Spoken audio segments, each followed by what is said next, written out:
மூன்றாவது காரியம், நேரம் கடந்து கொண்டிருக்கிறது. மூன்றாவது காரியம், சுற்றி இருந்த ஜனங்களின் பார்வை. சுற்றி இருந்த ஜனங்கள் என்ன செய்கிறாங்க? சகேயு இயேசுவின் சகேயுவின் வீட்டுல போய் உள்ள போகும்பொழுது என்ன சொல்றாங்க? இவர் என்னது, இவர் ஆயக்காரனுடன வீட்டுல போறாரேன்னு சொல்லி முறுமுறுக்கிறார்கள். அதை கண்ட யாவரும் இவர் பாவியான மனுஷனிடத்தில் தங்கும்படி போனார் என்று முறுமுறுத்தார்கள். இவங்க வேற யாரும் இல்லை, இயேசு கூடயே தான் நடப்பாங்க, இயேசு கூடயே தான் போவாங்க, இயேசுவோடையே தான் இருப்பாங்க. ஆனால் இயேசுவையே குறை சொல்லுகிறார்கள். எப்படிப்பட்ட ஜனங்கள் பாருங்க, அவங்களுடைய பார்வை எப்படி இருக்கு? இயேசுவை குறை சொல்றாங்க. இயேசு எப்படி அவர் வீட்டுக்கு போலாம்? அவர் பாவியான மனுஷன் வீட்டுல எப்படி போலாம்? எப்படி இயேசுவை போய் குறை சொல்லுகிற ஜனங்கள். அப்படிதான் நம்மை சுற்றிலும் நிறைய ஜனங்கள் இருப்பாங்க. இயேசு அவங்களுக்கு ரெஸ்பாண்ட் பண்ணாரா? நோ, இயேசு அவங்களுக்கு ரெஸ்பாண்ட் பண்ணல.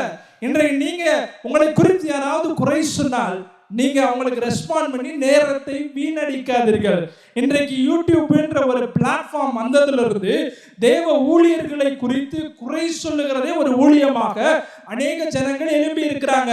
ஒருவேளை அந்த வீடியோவை நீங்க தொடர்ச்சியா நீங்க பார்த்து கொண்டிருந்தீங்கன்னா இந்த ராத்திரி வேளை நீங்க அதை நிறுத்திவிட வேண்டும் என்று கர்த்தர் விரும்புகிறார்.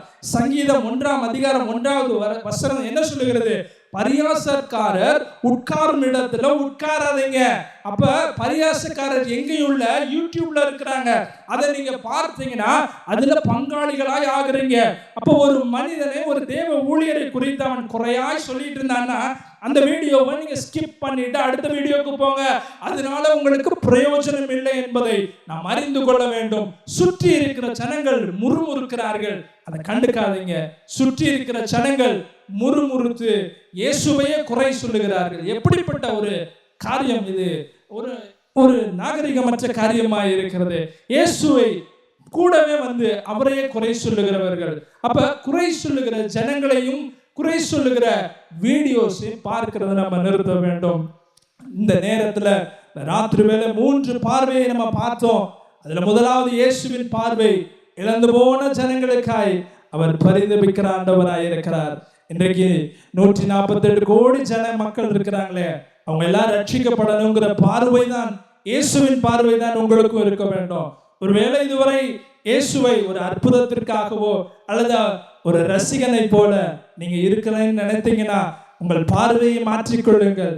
இயேசுவை பின்பற்றுகிறவர்களாய் முழு இருதயத்தோடும், முழு ஆத்மாவோடும், முழு பலத்தோடும், முழு மனதோடும் அன்பு கூறுவேன்னு சொல்லி உங்களை அர்ப்பணித்துக் கொள்ளுங்கள். நீங்க பார்க்கும் பொழுது இந்த ராத்திரி வேளையில இயேசு உங்களை பார்த்து உங்க வீட்டுக்கு நான் இங்க வரேன்னு சொல்றாரு. அழைத்து கொண்டு போவோமா?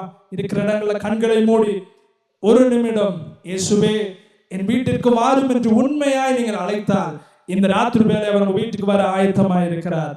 அர்ப்பணியுங்கள்.